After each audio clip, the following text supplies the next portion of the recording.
به أجمعين. أعوذ بالله من الشيطان الرجيم. بسم الله الرحمن الرحيم.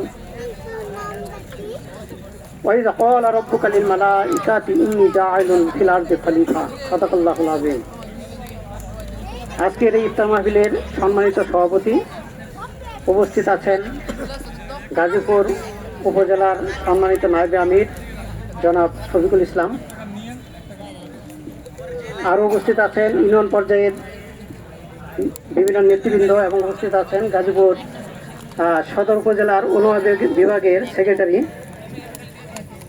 সম্মানিত সুধীবৃন্দ, আসসালামু আলাইকুম ওয়া রাহমাতুল্লাহ। পবিত্র রমজানের আলোচনা আসলে দীর্ঘ আলোচনা করার কোনো সুযোগ নাই। আমাদের সম্মানিত প্রধান অতিথি আপনাদের সামনে বক্তব্য পেশ করবেন। আমি আপনাদের উদ্দেশ্যে বলতে চাই যে মহান আল্লাহ তাআলা আমাদেরকে দুনিয়াতে প্রেরণ করেছেন। কি উদ্দেশ্যে প্রেরণ করেছেন? একটা উদ্দেশ্য আছে কিনা? এই উদ্দেশ্য আল্লাহ তাআলা সূরা বাকারার 30 নম্বর আয়াতে বলেছেন, ইন্নী জাইলুন ফিল আরদি খলিফা। আমি মানুষকে দুনিয়াতে পাঠাতে চাই, নিযুক্ত করেছি কি হিসাবে? খলিফা হিসাবে। খলিফার কাজ কি? খলিফার কাজ কি শুধু আল্লাহর হুকুম পালন করা, আল্লাহর প্রশংসা করা? খলিফার কাজ হচ্ছে আল্লাহর পক্ষ থেকে যে জীবন ব্যবস্থা আসবে, এই জীবন ব্যবস্থা তিনি নিজে অনুসরণ করেন, মানবেন এবং সমাজ এবং রাষ্ট্রে এটাকে চালু করবেন। সমাজ এবং রাষ্ট্রে আল্লাহর বিধান অনুযায়ী সমাজ এবং রাষ্ট্র পরিচালনা করবেন। এটা কার কাজ? খলিফার কাজ। আমরা কি খলিফা হতে চাই? কি বলেন? আচ্ছা, আমরা যদি খলিফা হতে চাই তাহলে এই খেলাফতের যে দায়িত্ব, এই দায়িত্ব আমাদের পালন করতে হবে। খেলাফতের দায়িত্ব পালন করতে হলে আমাদের দুইটা জিনিসের প্রয়োজন। কি প্রয়োজন? একটা নির্ভুল জীবন ব্যবস্থার প্রয়োজন, 2 নম্বর হচ্ছে সুস্পষ্ট জীবন ব্যবস্থার প্রয়োজন। আমরা যে খেলাফত কায়েম করবো এই জমিনে, আল্লাহর বিধান অনুযায়ী যে আমরা সমাজের সকল স্তর পরিচালনা করব, তাহলে একটা নির্ভুল জ্ঞানের দরকার আছে না? সে নির্ভুল জ্ঞানের নাম কি? মহাগ্রন্থ আল কোরআন। এই মাহে রমজানের যে উপহার, এই উপহারই হচ্ছে আল্লাহর এই জমিনে খেলাফতের দায়িত্ব পালন করার জন্য প্রথম যে প্রয়োজন নির্ভুল জ্ঞান। এই নির্ভুল জ্ঞান আল্লাহ তাআলা এই মাসে অবতীর্ণ করেছেন। শুধু নির্ভুল জ্ঞান না, এটা সুস্পষ্ট জ্ঞান। আল্লাহ কি বলছেন? শাহরু রমাদানুল্লাযী উনজিলা ফীহিল কুরআন হুদাল লিন-নাস ওয়া বাইয়িনাতিন মিনাল হুদা ওয়াল ফুরকান। আল্লাহ বলছেন এটা হলো জীবন যাপনের পদ্ধতি, বিধান, সংবিধান এবং হচ্ছে সত্য মিথ্যা এবং হচ্ছে সুস্পষ্ট নির্দেশাবলী। তো আমরা যদি এই খেলাফতের দায়িত্ব পালন করতে চাই তাহলে আমাদেরকে কি দরকার? আমাদের এই নির্ভুল জ্ঞানের দরকার, সুস্পষ্ট বিধান দরকার, আইন দরকার। সেই আইন আল্লাহ তাআলা এই মাহে রমজানে আমাদেরকে দান করেছেন এই কোরআন নাযিলের মাধ্যমে। আরেকটা জিনিসের প্রয়োজন, সেটা হলো তাকওয়া। এই তাকওয়ার গুণাবলী যদি অর্জিত না হয়, একদল মুত্তাকি লোক যদি তৈরি না হয়, তাহলে কি সমাজে কি ইসলাম প্রতিষ্ঠা করা যাবে? খেলাফত প্রতিষ্ঠা করা যাবে? এই জন্য আল্লাহ তাআলা এই পবিত্র রমজানে এই দুইটা জিনিস আমাদের উপহার দিলেন। একটা হচ্ছে মহাগ্রন্থ আল কোরআন, একটা হচ্ছে আপনার তাকওয়া সৃষ্টি করার যে গুণাবলী, সেই গুণাবলী। তো আমরা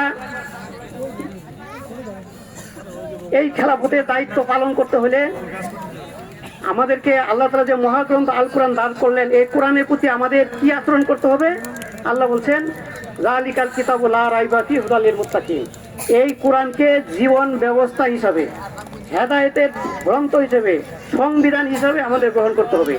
যারা কোরআনকে সংবিধান হিসাবে, জীবন ব্যবস্থা হিসাবে গ্রহণ করবে তাদের নাম কি? মুত্তাকি। যারা কোরআনকে সংবিধান হিসাবে, জীবন ব্যবস্থা হিসেবে গ্রহণ করবে না, তারা কি মুত্তাকি হতে পারবে? তাহলে মুত্তাকি হতে হলে আমাদের প্রথম কাজটা কি? এই কোরআনকে জীবন ব্যবস্থা হিসেবে, সংবিধান হিসাবে আমাদেরকে মানতে হবে। এখন কোরআনকে আমরা কি হিসেবে মানছি? আমরা কোরআনকে গ্রহণ করেছি এটা মুখস্থ না বুঝে মুখস্থ করার কিতাব হিসাবে। আমরা কোরআনকে মানতেছি, গ্রহণ করছি কি হিসাবে? সওয়াবের কিতাব হিসাবে। আমরা এই কোরআনকে গ্রহণ করেছি এটা হলো একটা ধর্মীয় কিতাব হিসাবে, যে শুধু নামাজ, রোজা, হজ, যাকাত, ধর্মীয় কিছু অনুষ্ঠানের কথা এখানে আছে, কিন্তু রাজনীতি, অর্থনীতি, সমাজ পরিচালনা এখানে কোরআন মানার কোনো দরকার নাই। এখানে কোরআনের বিধান নেই। কোরআনকে আমরা আলাদা করে নিছি, যে কোরআন থাকবে মসজিদে, নামাজ হজ জায়গা কিছু অনুষ্ঠানের মধ্যে সীমাবদ্ধ থাকবে। যদি এইভাবে আমরা কোরআন পালন করি, আমরা কি মুত্তাকি হতে পারবো? আল্লাহ তো বলেছেন মুত্তাকি হলে এটাকে জীবন সংবিধান বানাইতে হবে। তো যদি আমরা এই কোরআনকে পরিপূর্ণভাবে পালন না করি, সংবিধান না বানাই, তাহলে আল্লাহ তাআলার ঘোষণা কি? আল্লাহর ঘোষণা হচ্ছে যে দুনিয়ার জীবনে তোমাদের জন্য অশান্তি আসবে, আর আখিরাতে তোমাদেরকে কঠিন শাস্তি দেওয়া হবে। আল্লাহ বলছেন আফা তুমিনুনা বিবাদিল কিতাবে তাকফুরুনা বিবাদ, তোমরা কি কিতাবের কিছু অংশ মানবে, কিছু অস্বীকার করবে? যদি তোমরা এরকম করো, তাহলে দুনিয়ার জীবনের জন্য তোমাদের অশান্তি আসবে, লাঞ্ছনা গঞ্জনা আসবে, আখিরাতে কঠিন আযাবে নিক্ষিপ্ত করা হবে। সেদিন আল্লাহ রাসূল সাল্লাল্লাহু আলাইহি ওয়াসাল্লাম কিয়ামতের মাঠে আমাদের জন্য সুপারিশ করবেন না। তিনি বলবেন ইয়া রাসূল ওয়া ক্বালা রাসূল ইয়া রাব্বি ইন্না কওমি ইত্তাখিযু হাযাল কুরআনা মাহজুরা, হে আমার রব, আমার এই কওমের লোকেরা এই কোরআনকে জীবন ব্যবস্থা হিসেবে গ্রহণ করে নাই। তারা কিছু অংশ মেনেছে, কিছু আমল করেছে, কিছু করে নাই, সুবিধাবাদী। যদি আমরা ইসলামের বাইরে কোনো কিছু আমল করি, কোরআনের বাইরে যদি কোনো আইন হুকুম আমরা বিধান পালন করি, তাহলে আল্লাহ তাআলা কি এটা গ্রহণ করবেন? ওমাইয়াবতাগি গায়রাল ইসলামে দীনান ফালা ইয়াকবালু মিনহু ওয়া হুয়া ফিল আখিরাতি হুমুল খাসিরুন। আল্লাহ বলতেছেন যে ইসলামের বাইরে, কোরআনের বাইরে তোমরা যে আইন কানুন মানবে, এটা আল্লাহ তাআলা কবুল করবেন না। আমি আপনাদের কাছে আহ্বান জানাবো যে আসেন আমরা এই রমজান মাস হলো তাকওয়া অর্জনের মাস, আর তাকওয়া অর্জনের সিলেবাসের নাম হচ্ছে আল কোরআন। এই কোরআনকে আমাদের জীবন বিধান বানাই। যেহেতু কোরআনের শাসন, কোরআনের আইন আজকে আমাদের সমাজে প্রতিষ্ঠিত নাই, কোরআনের আইনকে সমাজে প্রতিষ্ঠিত করার জন্য আমরা কি করব? চেষ্টা করব, আমরা প্রচেষ্টা চালাবো। এই জন্য আল্লাহ তাআলা বলছেন ওয়াতাসিমু বিহাবলিল্লাহি জামিআ ওয়া লা তাফাররাকু, তোমরা ঐক্যবদ্ধভাবে আল্লাহর রজ্জুকে, কোরআনকে আঁকড়ে ধরো।